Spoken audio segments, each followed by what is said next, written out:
সুপ্রিয় দর্শক, বাংলাদেশ প্রতিদিনে আপনাদের স্বাগত। আমরা সকলেই জানি গত বছর শুরু হওয়া কোটা সংস্কার আন্দোলন রূপ নেয় সরকার পতনের এক দফায়। এর মধ্যে পাবলিক বিশ্ববিদ্যালয়ের হলগুলো বন্ধ হয়ে যাওয়ায় আন্দোলন প্রশমিত হয়। ঠিক এমন সময় দমে যাওয়া আন্দোলনকে চাঙ্গা করে তোলে বেসরকারি বিশ্ববিদ্যালয়ের শিক্ষার্থীরা। এমনকি এই আন্দোলনে সবচেয়ে বেশি শহীদ হয়েছেন প্রাইভেট বিশ্ববিদ্যালয়ের শিক্ষার্থীরা। তবে রাজনৈতিক পট পরিবর্তনের পর সবচেয়ে বেশি অবহেলিত বেসরকারি বিশ্ববিদ্যালয়ের শিক্ষার্থীরা। গণ অভ্যুত্থানের প্রত্যাশা, বাস্তবতা এবং সমসাময়িক বিষয় নিয়ে আজ আমরা কথা বলবো বৈষম্য বিরোধী ছাত্র আন্দোলনের বেসরকারি বিশ্ববিদ্যালয়ের সাবেক সমন্বয়ক আয়তুল্লাহ বেহেশতির সঙ্গে। বাংলাদেশ প্রতিদিনে আপনাকে স্বাগত। কেমন আছেন? ধন্যবাদ আপনাকেও। আমি ভালো আছি এবং আজকে আপনাদের এই আয়োজনে খুব ভালো লাগছে এসে। Thank you. 24-এর গণ অভ্যুত্থান বাংলাদেশের ইতিহাসে নতুন এক মাইল ফলক সৃষ্টি করেছে। তো কোটা সংস্কারের দাবি থেকে এক দফায় রূপ নিয়ে এসে আন্দোলন বাংলাদেশে ব্যাপক পরিবর্তন এনেছে। তো এই আন্দোলনের একজন সংগঠক হিসেবে 16 মাস পরে এসে আপনি আন্দোলনটাকে কিভাবে মূল্যায়ন করবেন? যে প্রত্যাশা নিয়ে আপনারা আসলে জীবন বাজি রেখে আন্দোলনে নেমেছিলেন, সেই প্রত্যাশা কি পূরণ হয়েছে? দেখুন, মূলত কোটা সংস্কার আন্দোলন শুরুটা কোটা সংস্কারের মধ্যে দিয়ে হলো, পরবর্তীতে এটা গণঅভ্যুত্থানের রূপ নেয় এবং একটা স্বৈরাচারী গভর্নমেন্টের পতনের দিকে যায়, এবং যেটার নেতৃত্বে আসলে সকলেই ছিল। কিন্তু এখানে যদি এটা কতগুলো ভাগ আছে, কতগুলো ফেস আছে। কোটা সংস্কার আন্দোলনের জন্য কোনো বেসরকারি বিশ্ববিদ্যালয়ের শিক্ষার্থী নামে নেই। লিটারেলি যখন এটা ম্যাস মুভমেন্টে আসে বা গণঅভ্যুত্থানের রূপ নেয়, তখনও সেটাকে কোটা সংস্কার আন্দোলনকে কেন্দ্র করে কেউ সেটার দিকে এগিয়ে যায় নাই। মূলত এখানে ছিল যেটি যে কোটা সংস্কার আন্দোলন করতে গিয়ে শিক্ষার্থীদের উপর এভাবে বর্বরচিত যে হামলা, মেয়েদের উপর হামলা, তারপর হলে ঢুকে মারধর করা, এবং সর্বশেষ 16 জুলাই আবু সাইদের মৃত্যুর মাধ্যমে আসলে মূলত এটিতে বেগ পায়, এবং সেখানে গণঅভ্যুত্থানের সূচনা মূলত আমরা যেটাকে বলতে পারি 18 জুলাই থেকে হয়। আসলে কোটা সংস্কার আন্দোলনের জন্য আমরা বেসরকারি বিশ্ববিদ্যালয় থেকে, আমি নর্থ সাউথ বিশ্ববিদ্যালয়ের শিক্ষার্থী এবং সেখান থেকে সমন্বয়কের দায়িত্ব পালন করেছি। তো এই জায়গা থেকে মূলত আমাদের কখনোই কোটা সংস্কার আন্দোলন নিয়ে আমাদের মাথা ব্যথা ছিল না। কিন্তু কোটা সংস্কার একটি যৌক্তিক দাবি, যারা সরকারি চাকরিগুলোতে যারা যুক্ত হবেন বা জয়েন করবেন তাদের জন্য এটি অনেক বড় একটি বিস্ফোরণ ন্যায় হয়ে উঠেছিল, যেটি 2018 সালে আমরা দেখেছি। 2024 এসে যেটি আমরা অন্যতম আরও নতুন করে আবার আমাদেরকে যে আন্দোলনে সামিল হতে হয়। 2018 সালে কোটা সংস্কার আন্দোলন আমরা নেতৃত্ব দিয়েছি, 2024 নেতৃত্ব দিতে হয়েছে। তো এই একই জিনিসে বারবার পুনরাবৃত্তি যখন হচ্ছিল, এবং এটির প্রোটেস্ট করতে গিয়ে এটি যৌক্তিক দাবিকে গভর্নমেন্টের স্টিম রোলার যখন চাপিয়ে দেওয়া হচ্ছিল, তখনই আসলে মূলত আমাদের নেমে আসা। আমাদের দাবি ছিল যে এই যে বর্বরচিত হামলা এবং হত্যার বিচার চাইতে হবে, বিচার করতে হবে। সেই বিচার করতে গিয়ে যখন আরও এটি আমাদের বেসরকারি বিশ্ববিদ্যালয়ের শিক্ষার্থীদের উপর লাশের শাড়ি চাপিয়ে দেওয়া হয়, আমাদের রক্তে রঞ্জিত হয় রাজপথ, তখন আমাদের রাস্তায় নেমে আসা। তো সেই জায়গা থেকে আসলে বৈষম্য বিরোধী ছাত্র আন্দোলন এই প্যানেলটাই বা এই ব্যানারটাই সামনে চলে আসে। সেখানে শুধু কোটা না, বৈষম্যের ক্ষেত্রে সামাজিক যে কোনো বৈষম্য, আমাদের রাষ্ট্রীয় যে কোনো বৈষম্যের ক্ষেত্রে আমরা রুখে দাঁড়িয়েছিলাম। তো সেই জায়গা থেকে গভর্নমেন্টের পতন হয়েছিল, কিন্তু সেই বৈষম্যকে আসলে আমরা দূর করতে পেরেছি কিনা, এটি হচ্ছে মেইন প্রশ্ন। তো এই জায়গা থেকে বললে আমি স্পষ্টভাবে এতটুকু বলতে পারি যে আমাদের প্রাইম যে অবজেক্টটি ছিল, যে স্বৈরাচারী শেখ হাসিনা দীর্ঘ 16 বছর যাবৎ উনি হচ্ছে ওনার নিজের বাবার দেশ বলে যে এই দেশটিকে আসলে উনি যেভাবে চালাচ্ছিলেন, সেই জায়গা থেকে তার পতনের মাধ্যমে আমরা আমাদের প্রাইম যে অবজেক্ট সেটি কিন্তু আমরা অর্জন করতে সক্ষম হয়েছি। কিন্তু এর পরবর্তীতে শুধু যে শেখ হাসিনার পতন ছিল সেটি কিন্তু বিষয় ছিল না, এটি একটি ইনিশিয়াল অবজেক্ট ছিল। অর্থাৎ আমাদের বৈষম্য রোধকল্পে যে বিষয়টি ছিল, সেটি সর্বোচ্চ পরিসরে আমরা সেই বৈষম্যের শিকার হয়েছি বলে আমরা মনে করি। যেমন আমি যদি বলতে পারি, আন্দোলনের পরবর্তী সময়ে বা গণঅভ্যুত্থানের পরবর্তী সময়ে দায়িত্ব ভাগাভাগি বা আমার যদি বলি নেতৃত্বের জায়গা থেকে বেসরকারি বিশ্ববিদ্যালয়ের এই গণঅভ্যুত্থানের স্টেক হোল্ডার হিসেবে তাদেরকে কোনো সম্মাননা দেওয়া হয়নি। এবং পরবর্তীতে আমরা দেখেছি 18 জুলাই প্রাইভেট রেজিস্ট্যান্স ডে নামে একটি ডে ঘোষণা করা হয়েছে, যেখানে আমার কাছে মনে হয়েছে অত্যন্ত দায়সারা গোছের একটি দিবস উদযাপন করা হয়েছে গভর্নমেন্ট বা সরকারিভাবে, যেখানে যারা এই জুলাই গণঅভ্যুত্থানের প্রকৃত স্টেক হোল্ডার যারা ছিল, নেতৃত্ব যারা ছিল, তাদেরকে মূল্যায়ন করা হয়নি। আর আহত এবং নিহতদের বা শহীদদের পরিবারের যে অবস্থা, সেখান থেকে তো আমরা স্পষ্টভাবে বলতে পারি যে একটি নির্দিষ্ট অংশ বা নির্দিষ্ট শ্রেণী, সেটা হতে পারে গভর্নমেন্টের যে এনজিও অংশ যেটি আমরা বলছি, আবার হতে পারে আমাদের ছাত্রদের মধ্যে যারা গভর্নমেন্টে বসেছে, তাদের যে নিজস্ব একটি অংশ ছিল, তারাই বারবার লাভবান হচ্ছিল। এখানে লাভবান হচ্ছে আমি এই জন্য বলছি, আমরা লাভবান হচ্ছি না বা হতে পারছি না সেটিকে আমি উল্লেখ করছি না।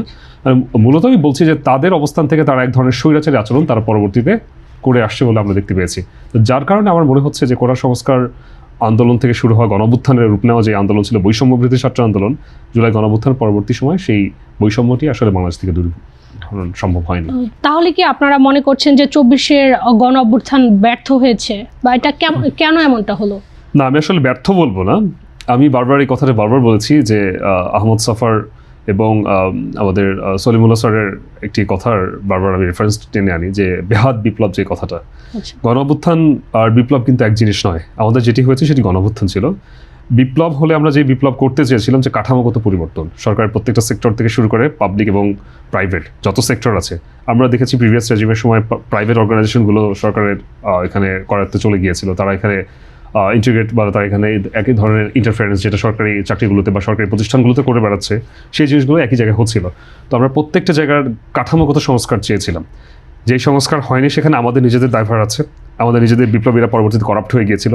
এক একজন যারা হচ্ছে গভর্নমেন্টে বসছে বা গভর্নমেন্টের বাইরে যারা ছিল, অনেকে চাঁদাবাজি রাহাজানি থেকে শুরু করে নেতৃত্বের যে লেজুরভিত্তিক যে অবস্থান ছিল প্রিভিয়াস রেজিমে, সেটিতে আমাদের জায়গা থেকে আমরা সম্পূর্ণভাবে ব্যর্থ হয়েছি বলতে আমি মনে করি। কিন্তু আসলে গণঅভ্যুত্থান ব্যর্থ হয়েছে সেটি বলা যাবে না, কিন্তু আমাদের বিপ্লবটি বেহাত হয়েছে। যে জন্য যারা বিপ্লব বেহাত কখন হয় আমি বলতে পারি, যারা বিপ্লবের নেতৃত্বে যারা থাকে তাদের কাছ থেকে যখন এটি ছিনিয়ে এনে অন্য কোনো গ্রুপ বা অন্য কোনো পার্টি এটিকে তাদের নিজস্ব রাজনৈতিক বা নিজস্ব কোনো স্বার্থে চরিতার্থ করার চেষ্টা করে, তখন এটি ব্যাহত হয়। তো সেই জায়গা থেকে বিপ্লবের যারা প্রকৃত ধারা ছিল, প্রতীক যারা ছিল, তারা আসলে কোনো অবস্থানে এখন নাই। এবং সেই জন্য আসলে যারা বিপ্লবটাকে যেভাবে সাজাতে চেয়েছিল, বিপ্লবের মাধ্যমে যেভাবে যে কাঠামোগত পরিবর্তন আনতে চেয়েছিল, সেই পরিবর্তনটি হয়নি এবং আমাদের গভর্নমেন্ট এই জায়গায় ফেইল্ড হয়েছে।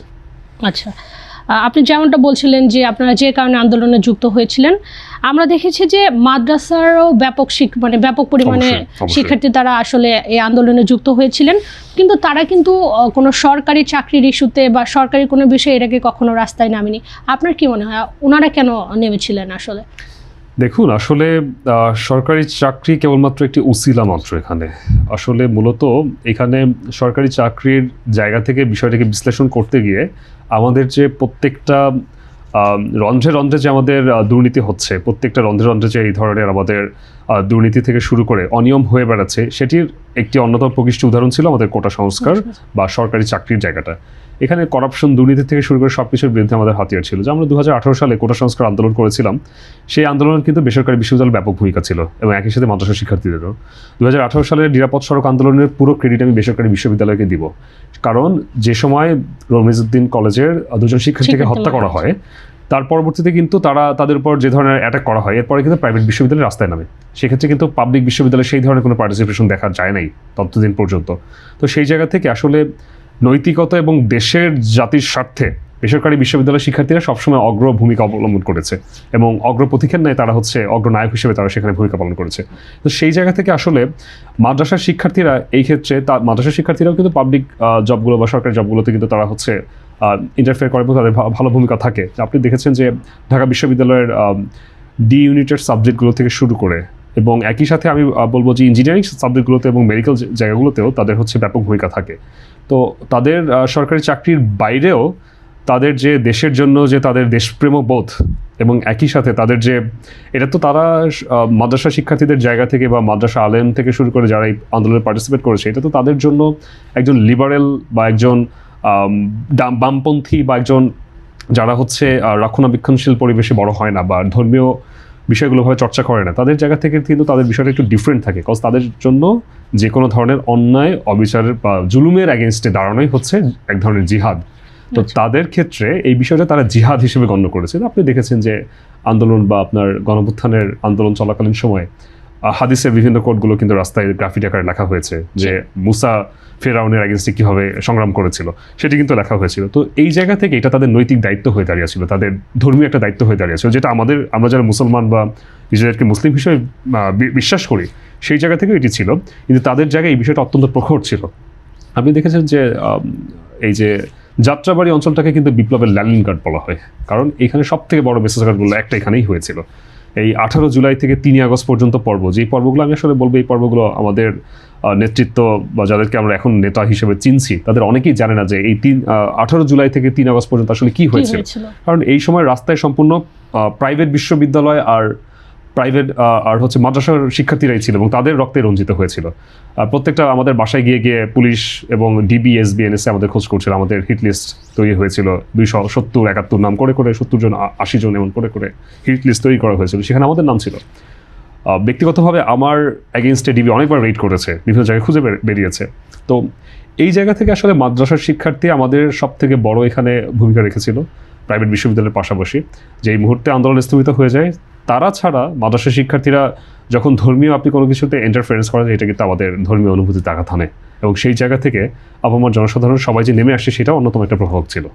আচ্ছা, আপনি যেমনটা বলছিলেন 2018 সালে কোটা সংস্কার আন্দোলন, এরপর নিরাপদ সড়ক আন্দোলন, সে সময় কিন্তু আসলে ব্যাপক উপস্থিতি ছিল, কিন্তু ওই আন্দোলনটা আসলে সরকার পতনের দিকে রূপ নেয়নি। কিন্তু 2024-এর আন্দোলনটা কিভাবে বা কেন সরকার পতনের আন্দোলনে রূপ নিল? আপনি কি এটা মনে আসলে করেন? অনেক চমৎকার একটা প্রশ্ন করেছেন।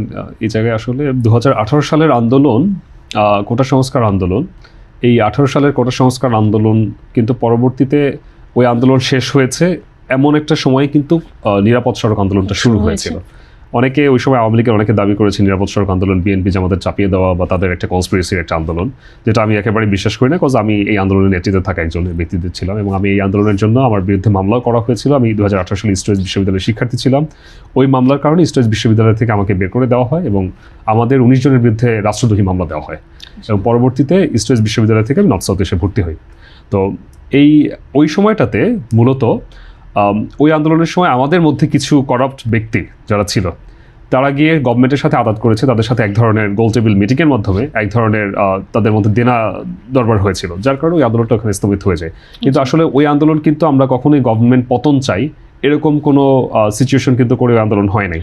সেই আন্দোলনে অনেক রক্তক্ষয়ী, অনেক মারামারি হয়েছে, অনেক ধরনের রাজপথে অনেক ধরনের অকারেন্স ঘটেছে, কিন্তু এই 24-এর মতো একেবারে আবু সাইদকে ওপেন প্ল্যাটফর্মে মিডিয়ার সামনে উলঙ্গভাবে গুলি করে হত্যা করার মতো কোনো সিচুয়েশন কিন্তু সেই আন্দোলনে হয় নাই।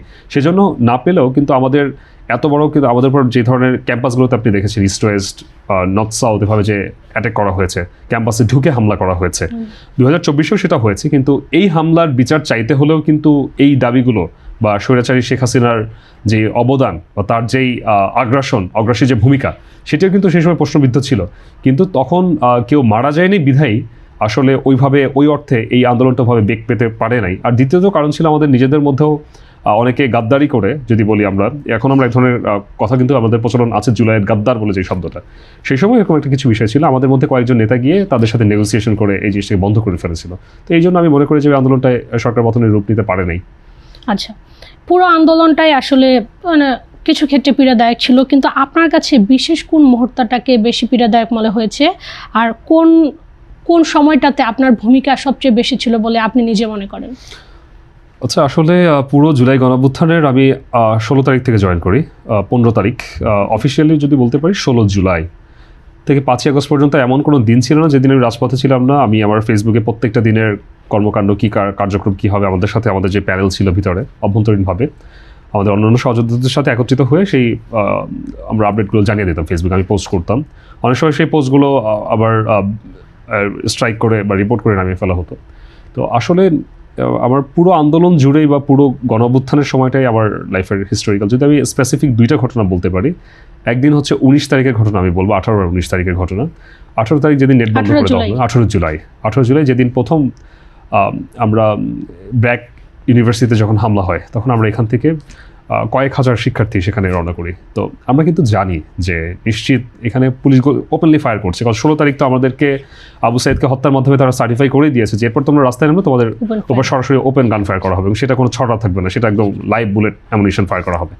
তো সে সময় আমরা কিন্তু এই রিস্ক নিয়েই আমরা এগিয়ে গিয়েছিলাম। তো আমি স্পষ্টভাবে এটা আমার মনে হয় যে এই দেশের মানুষের প্রতি বা এই দেশের আমার সহযোদ্ধা ভাইদের প্রতি আমাদের যে অগাধ ভালোবাসা বা তাদের প্রতি আমাদের সহমর্মিতা আছে, তার একটা সবথেকে বড় প্রমাণ ছিল এটা, যেটা আমি ওই মুহূর্তে উপলব্ধি করতে পারি নাই।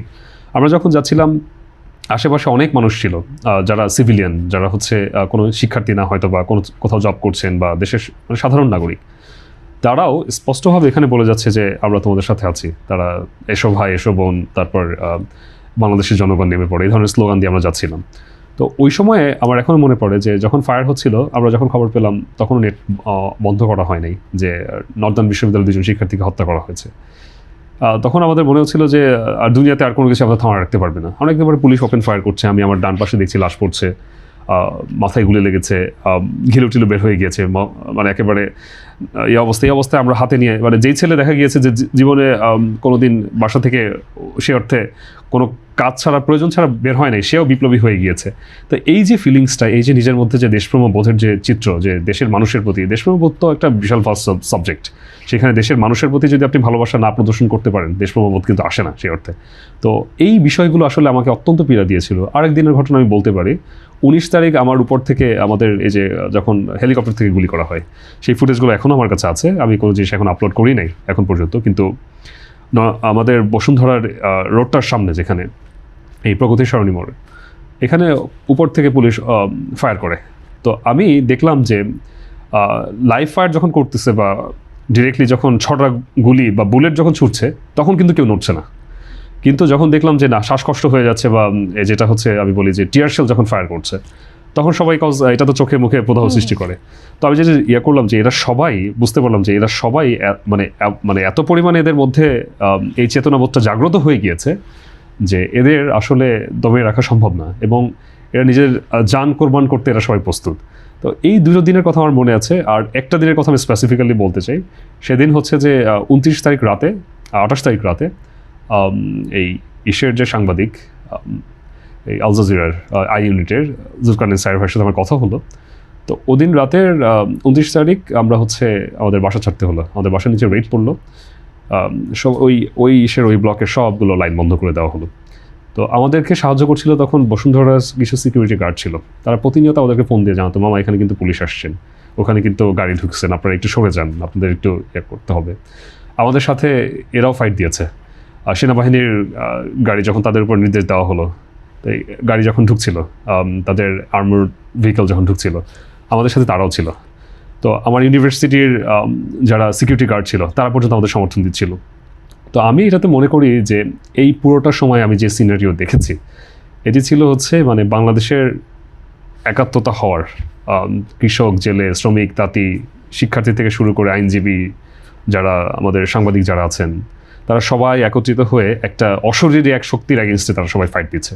তো আমার কাছে তখন মনে হয়েছে যে আসলে সত্যিকার অর্থে এরকম একটা বাংলাদেশ, এরকম একটা ইউনিটি আমরা দেখতে চেয়েছিলাম। এই 3টেই ছিল আর কি। আচ্ছা, আন্দোলনে আসলে বেসরকারি বিশ্ববিদ্যালয়ের শিক্ষার্থীদের ভূমিকা অতুলনীয়, কিন্তু আন্দোলন পরবর্তী সময়ে অনেকেই মনে করে, অনেক শিক্ষার্থী মনে করে তাদেরকে আসলে বঞ্চিত করা হয়েছে। আপনিও বিভিন্ন সময় এমনটা বলেছেন। তো এটা আসলে কেন হলো, আপনি কি মনে করেন? দেখুন, আমি আমাদের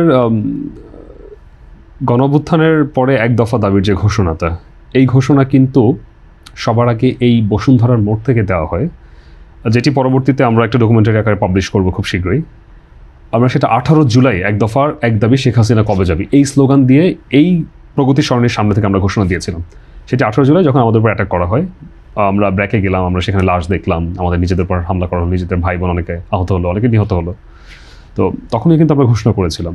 প্রতিটা মুহূর্তে আমরা যে ভূমিকাগুলো নিয়েছিলাম, আমরা মোটামুটি 16 জুলাই যখন আবু সাইদ হত্যা করা হয়, ওই দিনই আমরা হচ্ছে মোটামুটি সিদ্ধান্ত নিয়েছিলাম যে আমরা গভর্নমেন্ট পতনের দিকে যাচ্ছি সরকারি, এবং এটার শেষটা এভাবেই হবে যে শেখ হাসিনা দেশ ছেড়েছেন বা এখানে তার এই স্বৈরাচার সরকারের পতন হয়েছে, এইভাবেই এটা শেষটা হবে, এটা আমরা দেখতে পাচ্ছিলাম এবং আমরা সেখানে সিদ্ধান্ত নিয়েছিলাম।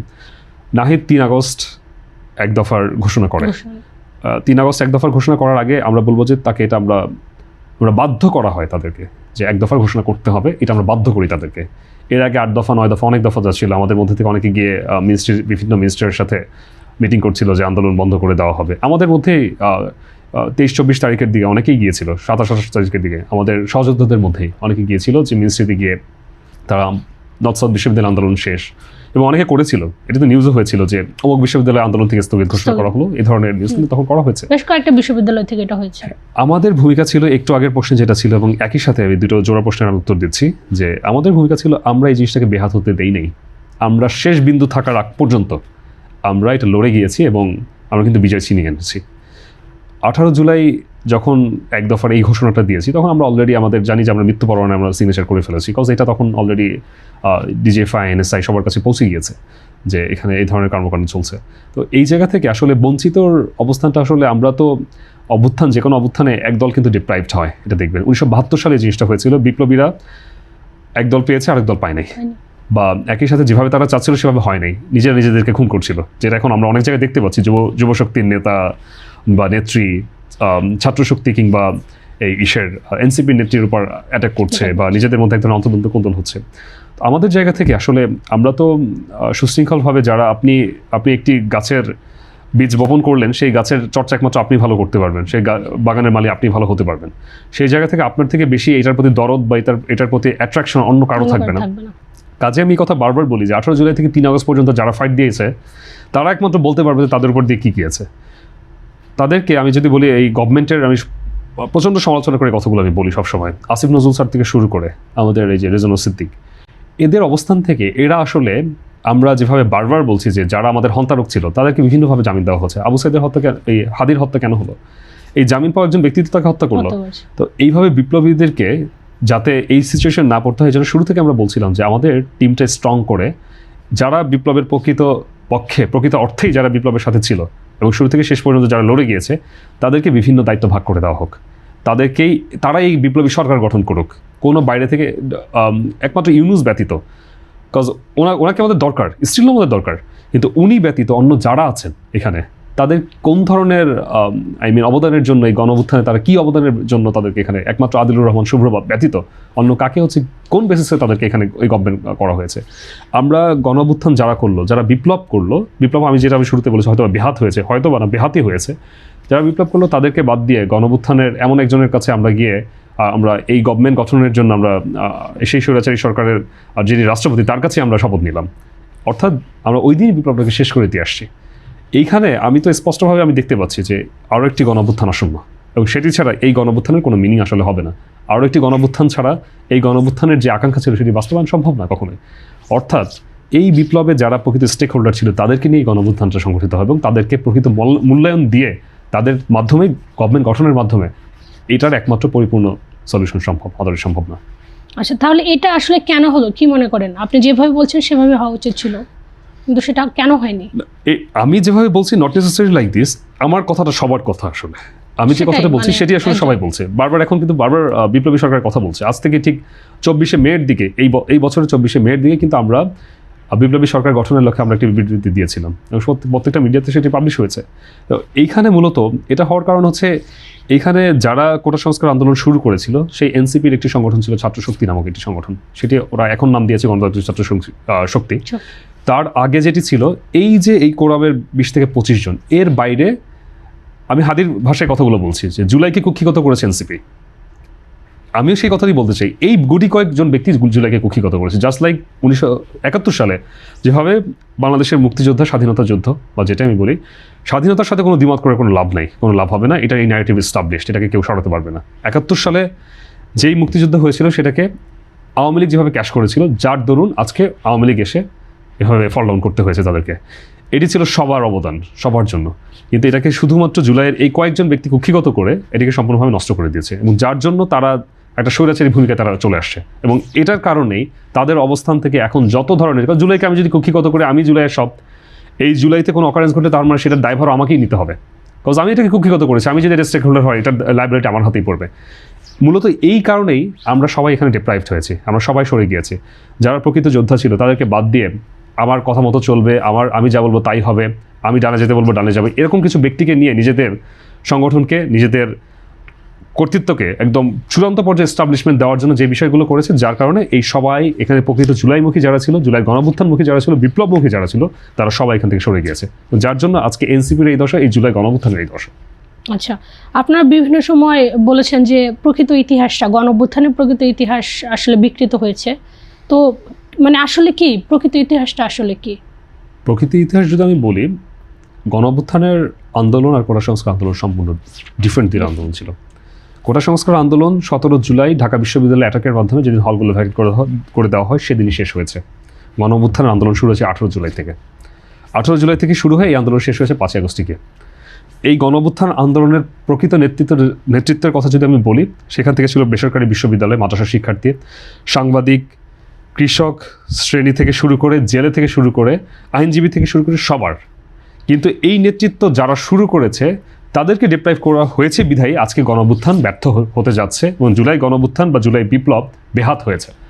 এই গণঅভ্যুত্থানের প্রকৃত ইতিহাস যতদিন পর্যন্ত লেখা না হবে, যেমন আমি যদি স্পষ্টভাবে বলতে পারি, কতজন ব্যক্তি জানে যে 18 জুলাই এক দফা দাবির ঘোষণা দেওয়া হয়েছে?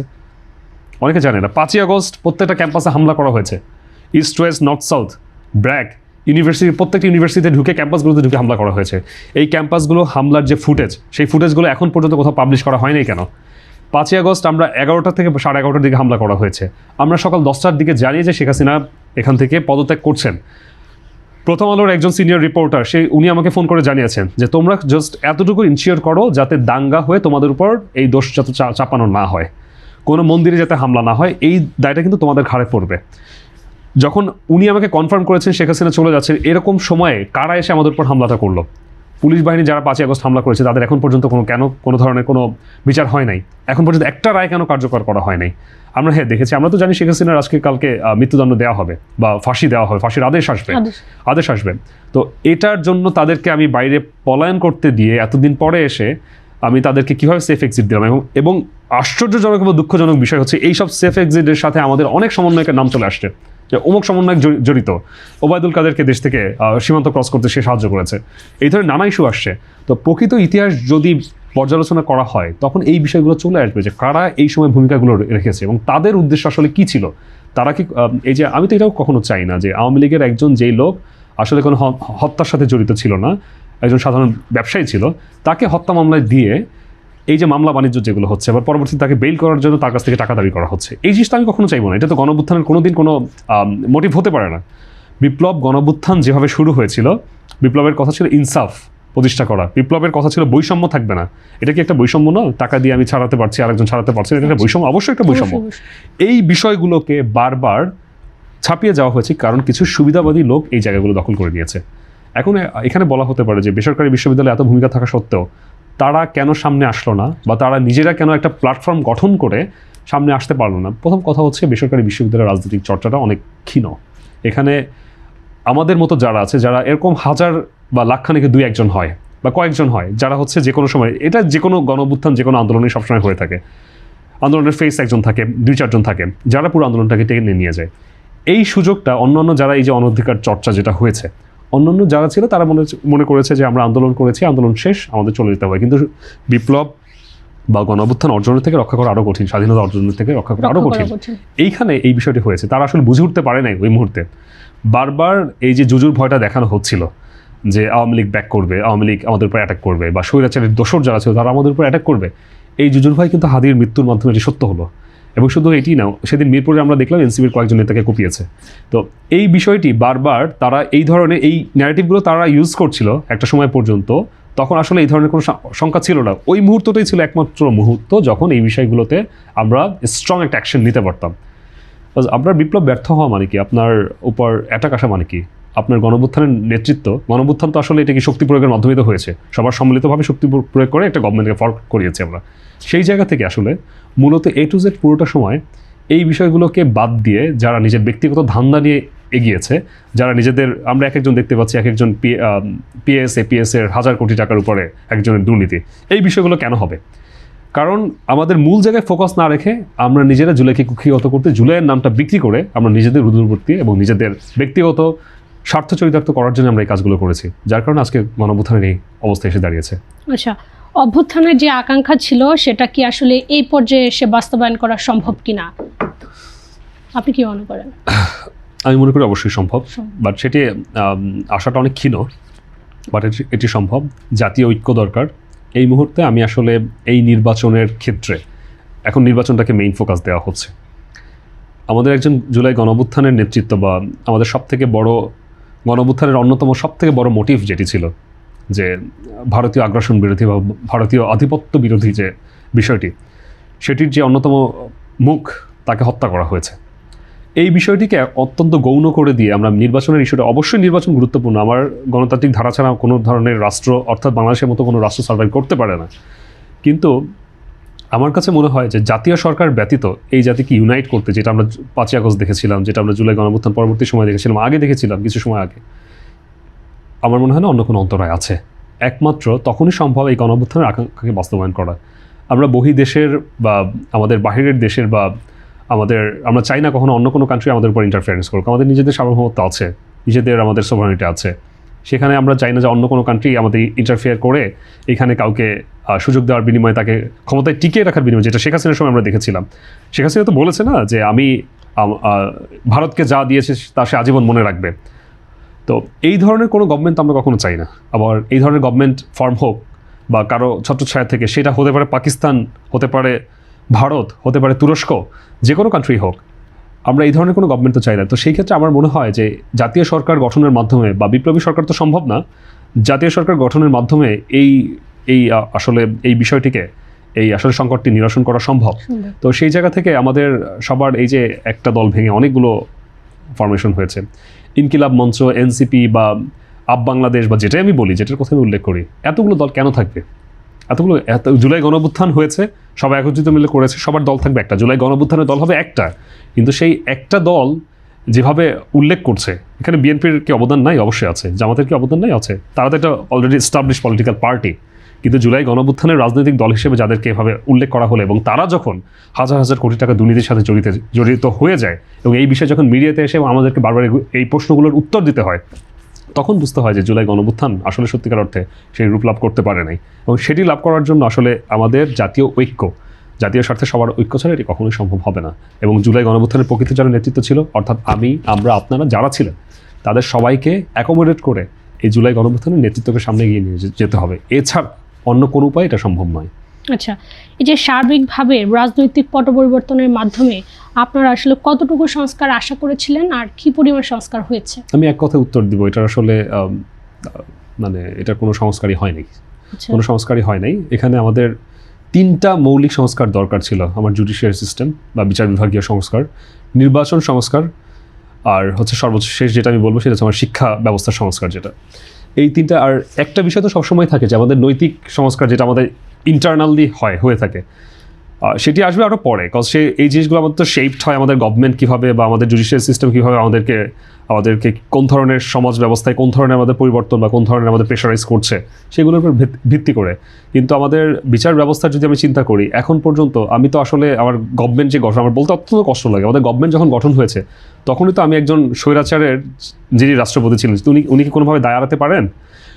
ওনার কাছে আমি শপথ নিয়ে যে গভর্নমেন্ট গঠন করেছে, সেই গভর্নমেন্টের কী লেজিটিমেসি থাকতে পারে? সেই গভর্নমেন্টকে আমি কীভাবে বলতে পারি যে এটি একটি গণ অভ্যুত্থানের সমর্থিত গভর্নমেন্ট বা গণ অভ্যুত্থানের? আমার বিডিআর হত্যাকাণ্ড, যেটার আমি আমার এই নলেজ দিয়ে আমি যেভাবে ব্যাখ্যা করতে পারি যে আমাদের দেশের সার্বভৌমত্ব ওই দিনই বিকিয়ে গিয়েছে যেদিন বিডিআর হত্যাকাণ্ডের নাম করে আবার 57 জন, বা আমি যদি বলি মতান্তরে 70 জনের বেশি সেনা সদস্য এবং বিডিআর সদস্যকে হত্যা করা হয়েছে।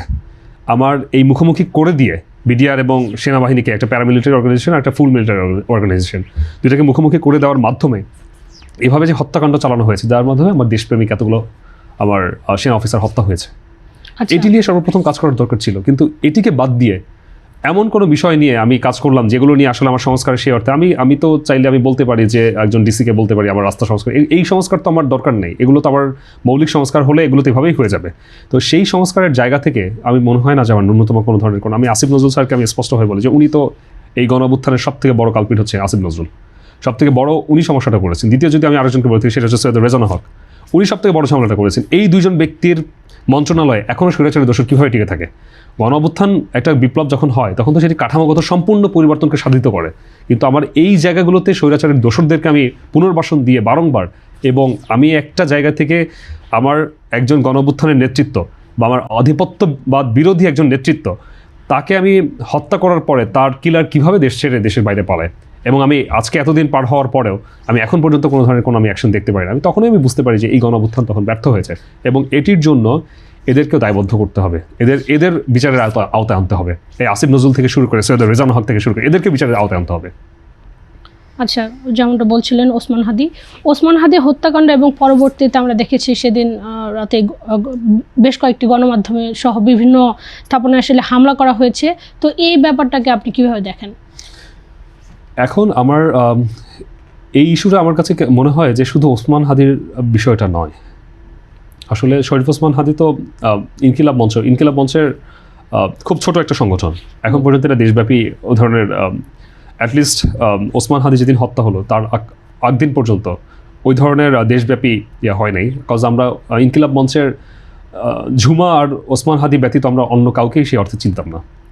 তো এই জায়গা থেকে তার হত্যার মধ্যে দিয়ে, তার উপর অ্যাটাকের মধ্যে দিয়ে ডেইলি স্টার কিংবা প্রথম আলোর বিষয়টাকে আমি হয়তো ব্যাখ্যা করতে পারি না। কেন পারি না? কজ আমার কাছে মনে হয় যে দীর্ঘদিনের একটা জমে রাখা ক্ষোভ আমার মনে হয় এটা দিয়ে বহিঃপ্রকাশ হয়েছে। একই সঙ্গে কিন্তু আমি একটু যুক্ত করি ছায়ানট, উদিচি, এসব জায়গাতেও আসলে হামলা করা হয়েছে। আমি একজন কালচারাল পার্সন হিসেবে আমি নিজেও গান গাই। আমি কখনোই চাইবো না কোনো সাংস্কৃতিক সংগঠনের উপর হামলা করা হোক। এটি কখনো আসলে কোনো সঠিক কোনো মেসেজ আসলে দিতে পারে না। এখন অনেকে রেফারেন্স টানেন, আমি দেখেছি যে নয়া দিগন্তে হামলা হয়েছে, যেটা হচ্ছে মাহফুজ আলম ওদিন বললেন যে বিগত 35 বছরে কোনো মিডিয়ার উপর অ্যাটাক হয় না, যেটি সম্পূর্ণ ভুল। নয়া দিগন্তে এর আগে আগুন ধরিয়ে দেওয়া হয়েছিল। আমরা দেখেছি যে সাংবাদিক মাহমুদুর রহমান সাহেবের উপরে কী ধরনের অত্যাচার করা হয়েছে, তাকে অ্যাটাক করে। আবার একই সাথে একজন সাহিত্যিক আবুল আসাদ, ওনার উপর মুক্তিযুদ্ধ মঞ্চের একজন অ্যাটাক করেছিল, তাকে রক্তাক্ত করেছিল, তার চুল দাড়ি ধরে তাকে তার অফিস থেকে বের করে এনেছিল। তো আমি কখনো একটা দিয়ে আরেকটাকে জাস্টিফাই কম্পারেটিভলি আমি কখনো এটা করি না। প্রথম আলো বা ডেইলি স্টারে যে ধরনের হামলা চালানো হয়েছে এটি আসলে কখনোই কাম্য নয়। এটি কখনোই বাজে, আমার কান্ট্রিও তো না, দেশের বাইরে তো আরও না, বহির্বিশ্বেও এবং আমার কান্ট্রিতে কখনো এটি সুষ্ঠু কোনো মেসেজ দিতে পারে না। আপনি স্বৈরাচারের, আপনি প্রথম আলোর প্রতি যদি আপনার ক্ষোভ থাকে, প্রথম আলোকে আপনি লায়াবল করতে পারেন। কালচারাল ফ্যাসিস্ট বলে যে শব্দটা আমরা উচ্চারণ করছি বারবার, এই কালচারাল ফ্যাসিস্টের এক্স্যাক্ট সংজ্ঞাটা দিয়ে আমি হয়তো ব্যাখ্যা করতে পারি যে এদের কারণে, এরা ন্যারেটিভ বিল্ড আপের কারণেই হয়তো বা স্বৈরাচারী শেখ হাসিনার আরও শক্তপোক্ত হয়েছে, তার অবস্থান হয়তো আরও জোরালো হয়েছে। মিডিয়া, আমাদের মিডিয়া তো অনেক বড় একটা সেক্টর। মিডিয়া, আমার গণমাধ্যমে আমার মেসেজটা আমি কেমন দেশবাসীর কাছে পৌঁছাবো, সেটা একমাত্র মাধ্যমে হচ্ছে মিডিয়া। ফেসবুকের বাদে আমি যদি আজকে বলি কালের কণ্ঠ বা বাংলাদেশ প্রতিদিন যদি কথা বলি, এটা হচ্ছে আমাদের জাতীয় দৈনিক পত্রিকা। এখানে যদি আমি একটা বক্তব্য দিই, এই বক্তব্যটা কোট হয়ে থাকবে, এই বক্তব্যটা একটা ইতিহাস হয়ে থাকবে। এরা হচ্ছে সর্বোচ্চ পর্যায়ের বা সর্বোচ্চ জাতীয় দৈনিকের জায়গা থেকে যদি ব্যাখ্যা করি, এরা হচ্ছে তারা। তো সেই জায়গায় একটা বক্তব্যকে যখন এস্টাবলিশ করা হয়, মাহফুজ আলম সাহেবের মতো একজন যখন বক্তব্য, মতিউর রহমান সাহেবের মতো যখন একজন একটা বক্তব্য দেয়, একটা কলাম লেখে, সেটা কিন্তু আমার যে কোনো একজন সাহিত্যিকের থেকে অনেক বেশি গুরুত্বপূর্ণ হয়ে ওঠে। তো ওনাদের জায়গা থেকে যে কোনোভাবেই হোক, স্বৈরাচারী শাসন আমলে প্রেশারের কারণে হোক বা তাদের কৃতকর্মের কারণেই হোক, যে কোনোভাবেই হোক, প্রথম আলোতে কিন্তু এই বিষয়গুলো উঠে আসছে। কিন্তু তার মানে এই না যে আমি প্রথম আলো বা ডেইলি স্টার ভাঙচুর করে বা এইভাবে অগ্নিসংযোগ করে আমি সেই বিষয়গুলোকে আমি এভাবে সর্ট আউট করতে পারবো। এটা আমাকে, আমার শক্তি প্রয়োগ আমি স্বৈরাচারের উপর করতে পারি, তাদের কাঠামোর উপর আমি করতে পারি, গণঅভ্যুত্থান তাদের উপর করতে পারি, বিপ্লব তাদের উপর করতে পারি। কিন্তু কালচারাল জায়গা থেকে আমার মনে হয় জিনিসটাকে কালচারালি হ্যান্ডেল করা সবথেকে আমার ওয়াইজেস্ট ওয়ে ছিল, সবথেকে বুদ্ধিভিত্তিক ওয়ে ছিল। সে আমাকে কালচারালি, যদি কালচারাল ফ্যাসিস্ট হিসেবে যদি আমি কাউকে উল্লেখ করি, তাহলে আমার এই কালচারাল ফ্যাসিস্টের এন্টি ফ্যাসিস্ট একটা কালচারাল গ্রুপ আমার দাঁড় করাতে হবে, যেটার কাজ হবে এই বিষয়গুলোকে কাউন্টার দেওয়া। কিন্তু কারো উপর যদি আমি, সে আমার সাথে তো আসলে প্রথম আলো বা ইসের কোনো স্টাফ তো আমার সাথে ফাইট করে পারবে না। আবার এখানে তো আমি গণঅভ্যুত্থানের নেতৃত্ব, সেক্ষেত্রে সে তো অনেক গৌণ হয়ে যাচ্ছে, সে তো অনেক সূক্ষ্ম হয়ে যাচ্ছে, আমি অনেক বড় স্থূল। তো সেই জায়গা থেকে আমার মনে হয় না আমি কোনোভাবেই এই জিনিসটাকে সমর্থনভাবে আসলে করতে পারি, এই ওয়েতে অ্যাটলিস্ট না। আমার এটার জবাবটা বুদ্ধিভিত্তিক ওয়েতে দেওয়া উচিত এবং এটাকে আইনের আওতায়, আইনি প্রক্রিয়ার মাধ্যমে, যে কালচারাল ফ্যাসিস্ট হলে যারা এই ন্যারেটিভ বিল্ড আপ করেছে তাদের কী ধরনের ইসের আওতায় আনা যায়, জুডিশিয়ারি সিস্টেমের মধ্যে আমি কী ধরনের তাদের এগেনস্ট অ্যাকশন নিতে পারি, সেভাবে আনা যায়। কিন্তু আমার এটা যদি আমি সরাসরি শক্তি প্রয়োগ করে, বল প্রয়োগ করে, অ্যাটেক করে, ভাঙচুর করে যদি আমি প্রমাণ করতে চাই, সেটি আসলে আমার কাছে কখনো যৌক্তিকভাবে মনে হয় না। আচ্ছা, ওসমান হাদির হত্যাকাণ্ড বলা হচ্ছে যে আসামিরা পালিয়ে গেছে, এই ব্যাপারটা আসলে কিভাবে আপনি বর্ণনা করবেন একজন গণঅভ্যুত্থানের একজন সংগঠক হিসেবে? আসলে আমার মনে হয় গণঅভ্যুত্থানের সব থেকে ব্যর্থতার, বা আমি যেটা বলছি যে বেহাত বিপ্লব হয়েছে, তার সব থেকে বড় এবং অন্যতম চাক্ষুষ প্রমাণ যদি বলি, সেটা বলবো আমি এটাকে, যে শরীফ ওসমান কে হত্যার আসামি কীভাবে পালিয়ে যায়। আমি বিলিভ করি না সে পালিয়ে গিয়েছে, কিন্তু তার পক্ষে যে বিলিভ করি না পালিয়ে গিয়েছে, এই যে ন্যারেটিভটা আসছে, এই বিষয়টা যেভাবে সামনে পিছনে বারবার চলে আসছে, এই জিনিসটাকে আসলে এইভাবে আসার মতো সিচুয়েশন কীভাবে ক্রিয়েট হলো, সেটাই আসলে অনেক বড় প্রশ্ন রেখে যায় যে গণঅভ্যুত্থানকে আসলে সফল হলো। কজ গণঅভ্যুত্থানের একজন নেতৃত্বকে যদি আপনি সেফটি না দিতে পারেন, কজ আপনি বলছেন গণঅভ্যুত্থান আমরা করেছি, সেই গণঅভ্যুত্থানের সরকার এখন দেশ চালাচ্ছে, তো সেটাই যদি হয়ে থাকে তাহলে সেই সরকারের এই ব্যর্থতার দায় কীভাবে নিবে? আমাদের স্বরাষ্ট্র উপদেষ্টা পদত্যাগের গুঞ্জন আমরা শুনছি, গুঞ্জন আমি বলবো সে পদত্যাগ করবে, তার করতে হবে। তো সেই জায়গা থেকে তার পালিয়ে যাওয়ার আগ মুহূর্ত পর্যন্ত, সে পালিয়ে গেলে এই খবর আমি পেলাম, কিন্তু পালানোর আগ পর্যন্ত আমি খবর পেলাম না, এই বিষয়গুলো আসলে অত্যন্ত বাজেভাবে প্রশ্নবিদ্ধ করে আমাদের পলিটিক্যাল পার্টিগুলো এটার সাথে জড়িত কিনা। আমি সেদিন একটা ফেসবুকে স্ট্যাটাস লিখেছিলাম, আমার কাছে মনে হচ্ছে প্রত্যেকটা পলিটিক্যাল পার্টি এটাতে মনসম্মতি আছে, কারণ এত অর্গানাইজড ওয়েতে এখন ফ্যাসিস্ট গভর্নমেন্টও নাই। ফ্যাসিস্ট গভর্নমেন্টের হয়তো বা ছিটে ফোটা কিছু অংশ থাকতে পারে বিভিন্ন জায়গায় বলতে গভর্নমেন্টের আমি স্ট্রাকচার কাঠামো আমি বাদ দিয়ে বলছি। সেই জায়গা থেকে তাকে কে সেফ এক্সিট দিল এবং সেটা বারবার মিডিয়াতে আসছে। এখানে তো স্পষ্টভাবে প্রমাণ করছে যে আমাদের স্বরাষ্ট্র উপদেষ্টা, উনি এই অথর্ব উপদেষ্টা, ওনার অনেক আগেই এই দায় নিয়ে পদত্যাগ করার কথা ছিল। পদত্যাগ না করে আমার মনে হচ্ছে ওনার বিষয় খতিয়ে দেখা উচিত যে উনি এই বিষয়টিকে জানতেন কিনা, বা ওনার উপরে এই ধরনের উনি এই বিষয় নিয়ে কোনো ধরনের কোনো স্টেপ না নেওয়ার আগেই কিভাবে উনি এই বিষয়গুলোকে বারবার ছাপিয়ে যাওয়ার চেষ্টা করেন। এবং আমার কাছে মনে হয় যে আসলে শরীফ ওসমান হাদির হত্যা এটা এতটুকু প্রমাণ করতে চায় যে আমাদের জুলাই গণঅভ্যুত্থানের যারা যোদ্ধা আছে সবাইকে কোনো না কোনো সময় হয়তোবা এই প্রসেসের মধ্যে দিয়ে বা এই ধরনের এই ফেটে হয়তোবা পতিত হতে পারে, আমাদের এই ভাগ্য হয়তোবা বরণ করে নিতে হতে পারে। সেটার জন্য আমরা সবাই প্রস্তুত আছি। কিন্তু আলটিমেটলি আমার দেশের মুক্তি হলো কিনা, আমার যেই কারণে আমরা গণঅভ্যুত্থান করলাম, আমার দেশ মুক্তি পেল কিনা আমার দেশ। তো এটা আসলে আমার গণঅভ্যুত্থানের শরীফ ওসমান হাদির প্রতি আমার স্যালুট থাকবে, এবং আমি ওসমান হাদির যে দর্শন, তার দর্শনের প্রতি সেই ইনসাফ কায়েম করতে চেয়েছিল, ইনসাফ মানে ইনসাফ, তো সেটির প্রতি আমার অগাধ বিশ্বাস আছে। এবং আমি চাইবো যে তার ইনকিলাব মঞ্চ যাতে তার ওয়েতেই হাঁটে, এটা অন্য কোনো পলিটিক্যাল পার্টি যাতে ক্যাশ না করতে পারে এবং সেটাকে ক্যাশ করে নিজেদের পলিটিক্যাল স্বার্থ যাতে চরিতার্থ না করতে পারে, সেটি আমার আসলে আহ্বান থাকবে। আচ্ছা, সর্বশেষ যে ব্যাপারটা আপনার কাছ থেকে জানতে চাচ্ছি সেটা হচ্ছে গণ অভ্যুত্থানের পর বাংলাদেশকে আরও বেশি বিভক্ত হতে দেখা গেছে, যেমনটা আপনি বলছিলেন। তো তাহলে এই বাংলাদেশের ভবিষ্যৎ কি? এখানে কয়েকটা বিষয় আছে। প্রথম বিষয় হচ্ছে যে গণ অভ্যুত্থানে তো সবাই সামিল হয়েছিল। বিএনপির একটা আলাদা আইডিওলজি আছে, জামাতের আলাদা আইডিওলজি আছে, বা বামপন্থী যে সংগঠনগুলো বা আরও যে সংগঠন আছে তাদের আলাদা আইডিওলজি আছে, গণ অধিকার পরিষদের আলাদা আইডিওলজি আছে। এই জায়গা থেকে আসলে সবার একটা জায়গায় সবাই ছিল যে সবাই নিবষ্ট ছিল যে সেটা হলো যে শেখ হাসিনার পদত্যাগ তারা করতে যাচ্ছে। তো ইনিশিয়াল অবজেক্টিভ কিন্তু সবার অ্যাচিভ হয়ে গিয়েছে, কিন্তু এর পরবর্তী এই জিনিসটা আমার মনে হয় এরা সবাই এগিয়ে যাচ্ছে যে এই ইউনিটিটা যদি ধরে রাখতে না পারে তাহলে কিন্তু এই ফ্যাসিস্ট আবার ব্যাক করবে। এই ফ্যাসিস্টের দোষর কিন্তু সমূলে উৎপাদন করা সম্ভব হয় নাই সব জায়গা থেকে। গভর্নমেন্টে এখনও জাস্ট মাথাগুলো বাদ দিয়ে সব জায়গায় গভর্নমেন্টের এখনও ফ্যাসিস্ট লোকজন বসে আছে, ফ্যাসিস্টের দোষর বসে আছে, যাদের সংবিধানের যেই ধারার মাধ্যমে যারা যেই ধারা মেনটেন করে এই সরকারকে টিকিয়ে রেখেছিল, শেখ হাসিনাকে টিকিয়ে রেখেছিল, তারা কিন্তু এখন বসে আছে। তারা কিন্তু থেমে থাকবে না, তারা কিন্তু সুযোগ খুঁজবে। তো সেই জায়গা থেকে আসলে এই ইউনিটিটা ভেঙে গেল, এবং এটার কারণ হচ্ছে প্রথম কথা যাদের পলিটিক্যাল আইডিওলজি ভিন্ন ভিন্ন। সেখানে আমাদের কান্ট্রিতে আপনি দেখেছেন সবসময় লেজের ভিত্তিক ছাত্র রাজনীতি চর্চা হয়। আমি যদি আজকে আমার নিজের দল বা নিজের যেই পলিটিক্যাল পার্টি আছে সেই পলিটিক্যাল পার্টির এগেনস্টে যদি আমি তার জবাবদিহিতা না করাইতে পারি, তাহলে তখনই তো নিজেদের মধ্যে অন্তর্দ্বন্দ্ব কোন্দল সৃষ্টি হবে। তখন আমার মনে হবে যে আমি লেজের ভিত্তিক ছাত্র রাজনীতি করছি, লেজের ভিত্তিক রাজনীতি করছি। তো এই জায়গা থেকে আসলে প্রত্যেকের পলিটিক্যাল আইডিওলজির জায়গা থেকে যার যার স্বার্থ শেষে চিন্তা করছে, কিন্তু কেউ দেশের স্বার্থে যে আমাদের ইউনাইটেড থাকা জরুরি, আমি একটা নির্বাচন দিব, এই নির্বাচনটা সর্বজনসাকুল্যে আমি একদম স্পষ্টভাবে উলঙ্গভাবে বলতে চাচ্ছি এই কথাটা, যে জাতীয় সরকার হয় না একমাত্র কারণ হচ্ছে বিএনপির জন্য। বাংলাদেশ ন্যাশনালিস্ট পার্টি আমরা অনেকবার বলেছি জাতীয় সরকার গঠন করা আমাদের জন্য জরুরি। সেটি এখন হয়তো নির্বাচন আসছে, এখন বলতে পারি নির্বাচনের আগ মুহূর্তে কেন। শুধু নির্বাচন না, আমরা 5ই আগস্টের পর থেকে অনেকবার চেষ্টা করেছি বিপ্লবী সরকার না হলেও জাতীয় সরকার, কারণ বিপ্লবী সরকার সশস্ত্র বিপ্লবের একটি বিষয় থাকে, যেটি আমরা কিন্তু সশস্ত্র বিপ্লব করি নাই। তো এই জায়গা থেকে জাতীয় সরকারের অবস্থান আসলে আমরা শুরু থেকে চাচ্ছিলাম, স্পষ্টভাবে বলছিলাম যে জাতীয় সরকার করলে আমাদের সবার জন্য ভালো। অ্যাটলিস্ট স্বৈরাচার দমন করে, সম্পূর্ণভাবে স্বৈরাচার সমূলে উৎপাদন করে তারপর পরবর্তী সময় নির্বাচন দেওয়া হোক। তখন যে ফেয়ার নির্বাচন, ফ্রি অ্যান্ড ফেয়ার, সবার প্রতিনিধিত্বমূলক যে নির্বাচন, সেই নির্বাচনের মাধ্যমে তারা সরকার গঠন করে, সেখানে কারো দ্বিমত থাকবে না।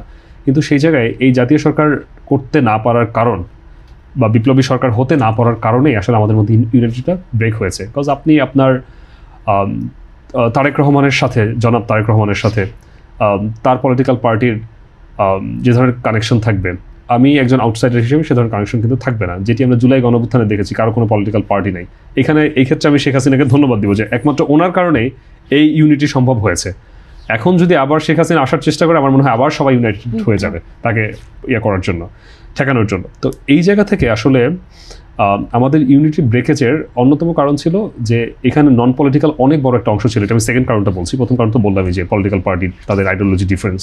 দ্বিতীয় কারণ হচ্ছে যে এখানে নন পলিটিক্যাল অনেক বড় একটা অংশ ছিল, এবং আন্দোলন শুরু হয়েছিল এবং জুলাই গণঅভ্যুত্থানের নেতৃত্ব বা প্রারম্ভিক জায়গায় যারা ছিল তারা সবাই ছিল নন পলিটিক্যাল, তারা কেউ কোনো পলিটিক্যাল পার্সন। যেমন আমি যদি আমার কথা বলি বা আমার আশেপাশে আমার সহযোদ্ধাদের কথা বলি, আমরা বেশিরভাগ সময় আমরা কখনোই কোনো পলিটিক্যাল পার্টির সাথে অ্যাফিলিয়েটেড ছিলাম না, সেটা জামাত হোক, বিএনপি হোক বা অন্য কোনো যে কোনো ধরনের সংগঠন হোক, ইসলামিক কোনো সংগঠন হোক, আমরা কোনো ধরনের কোনো পার্টির সাথে অ্যালাইন ছিলাম না। আমাদের অ্যাজ এ অ্যাক্টিভিস্ট হিসেবে আমরা লম্বা সময় কাজ করেছি। এই ব্যক্তিদেরকে বা এই আমাদের যে অবস্থান, আমাদের এই যে নন পলিটিক্যাল এই পোর্শনটাকে বাদ দিয়ে আপনি যখন পলিটিক্যালি চিন্তা করতে যাবেন তখনই এই ফ্যাসাদটা বাঁধবে। কারণ এদেরকে আপনি কোনো ইসের মধ্যে নিয়ে আসতে পারবেন, পেরিফেরালের মধ্যে নিয়ে আসতে পারবেন না। এদেরকে আনা সম্ভব ছিল যদি আপনি সত্যিকার অর্থে এই জুলাই গণঅভ্যুত্থানের নেতৃত্ব অন্যান্য যারা করাপ্ট হয়ে গিয়েছে তারা তো এই বিষয়টা তো তারা অবলোকন করছে না, এখন উপলব্ধি করছে না। তো তারা যদি এদেরকে কানেক্ট করতে পারতো বলতে এভাবে আমি বলছি না যে এনসিপিতে কানেক্ট হতে হয়, বিষয়টি এরকম না। তারা যদি ওই হোপটা যদি তাদেরকে, তারা যেহেতু নেতৃত্ব আছে নিয়েছে ফাইন, তারা যেহেতু 3 জনকে আমরা উপদেষ্টাকে পাঠিয়েছি, আমরা বারবার বলছি স্থানীয় সরকারের উপদেষ্টা আসিফ মাহমুদ সে থাকা অবস্থায় সে নামলো, তার কয়েকদিন পর এই হাদি হত্যা হলো, হাদি শাহাদাত বরণ করলো। তো সে এখন বিচার চাওয়ার জন্য রাস্তায় হাঁটছে, সে বিচার চাওয়ার জন্য রাস্তায় স্লোগান দিচ্ছে যে হাদি হত্যার বিচার চাই। তাহলে সে কি সংস্কারটা করলো, কি কারণে আমরা 1.5 বছর তাকে আমরা ক্ষমতায় বসিয়ে রাখলাম? সে তার জায়গাতে ব্যর্থ।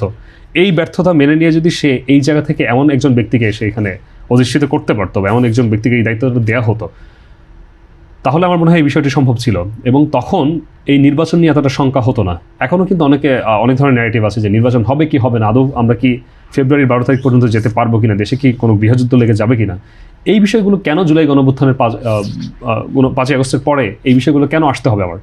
আমাদের তো এই ধরনের চিন্তা চেতনা কখনোই ছিল না। এর একমাত্র কারণ হচ্ছে আমাদের নিজেদের মধ্যে পলিটিক্যাল পার্টিগুলো তাদেরও সহনশীলতার অভাব, তারাও সহনশীল না। তারা মনে হচ্ছে 5ই আগস্টে তো আমার মনে হচ্ছে বিএনপির অবস্থান থেকে 5ই আগস্ট মনে হয় যে তারাই ক্ষমতায় বসে গিয়েছে। জামাত অলরেডি সিট নেগোসিয়েশন করতে শুরু করেছে। আমি যদি সিট নেগোসিয়েশন করেই ক্ষমতায় আমার আসতে হয় তাহলে আমি নির্বাচন কেন দিব? আমি তো নির্বাচন ছাড়াই আমি তাহলে নিজেদের মধ্যে সিট ভাগাভাগি করে তো আমি বসতে পারি।